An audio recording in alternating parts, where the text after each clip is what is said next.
In this video, I will talk about the introduction of MRI or magnetic resonance imaging. Magnetic resonance imaging or MRI is a medical imaging technique used in radiology to form pictures of the anatomy and the physiological processes of the body. MRI scanner use strong magnetic field gradient and radio wave to generate three-dimensional detailed anatomical images of organ in the body. It is often used for disease detection, diagnosis, and treatment monitoring.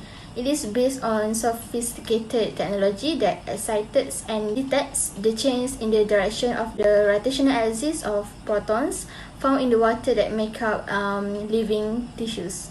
Torque is the rotational equivalent of linear force in physics and mechanics. Archimedes' studies on the use of levers inspired the concept. Torque is the tendency of a force to rotate the body to which it is applied in physics. The torque with respect to the axis of rotation is equal to the magnitude of the force vector component lying in the plane perpendicular to the axis multiplied by the shortest distance between the axis and the direction of the force component. In MRI, the rotational force is that which causes a ferrous object to turn and align with the direction of the magnetic field. Rotational forces are strongest at the isocenter of the magnet. Translational forces are those that cause a ferrous object to be pulled toward the magnet isocenter.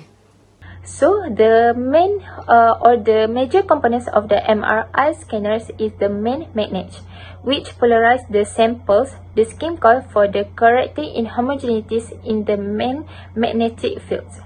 The gradient, which is used to localize the MR signal, and the radio frequency, which is the RF system, which excites the sample and detects the resulting nuclear magnetic resonance, and MR signal. The whole system is controlled by one or more computers. Next, MRI uses the body's magnetic properties to produce detailed image from any parts of the body. For imaging purpose, the hydrogen nucleus is used because the abundance of the water and the fat. Also, the hydrogen proton can be likened to the planet Earth, spinning on its axis with a north-south pole, and in this respect, it behaves in a small bar magnet. Under normal circumstances, these hydrogen proton bar magnets spin in the body with their axes randomly aligned.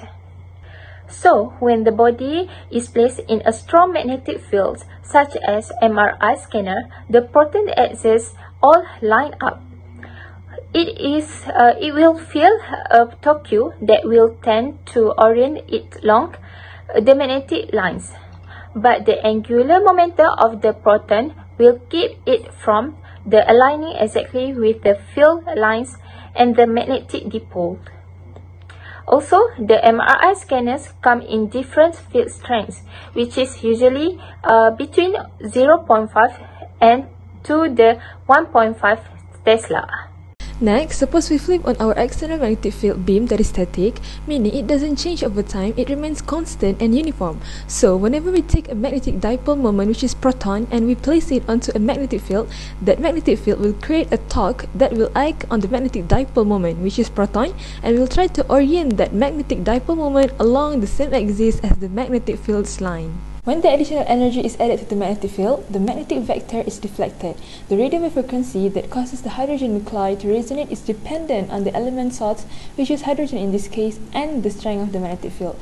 The strength of the magnetic field can be altered electronically using a series of gradient electric coils.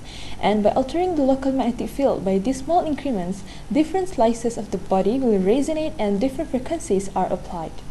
When the radio frequency source is switched off, the magnetic vector returns to its resting state, and this causes a signal, also a radio wave, to be emitted. It is this signal which is used to create the MR images. Receiver coils are used around the desired body part to act as aerials to improve the detection of the emitted signal. The intensity of the received signal is then plotted on a grayscale, and cross-sectional images are built up. Multiple transmitted radio frequency pulses can be used in sequence to emphasize the particular tissues changes or abnormalities. A different emphasis occurs because different tissues relax at different rates when the transmitted radiofrequency pulse is switched off. The time taken for the protons to fully relax is measured in two ways. The first is the time taken for the magnetic vector to return to its resting state, and the second is the time needed for the axial spin to return to its resting state. The first is called T1 relaxation, and the second one is called T2 relaxation. An MR examination is thus made up of a series of pulse sequences. Different tissues such as fat and water have different relaxation times and can be identified separately by using a fat suppression pulse sequence. For example, the signal from fat will be removed, leaving only the signal from any abnormalities lying within it. The MR environment presents unique safety hazards for patients with implants, external devices, and accessory medical devices. For example, an artificial joints, pacemakers, a leg brace, or a wound dressing.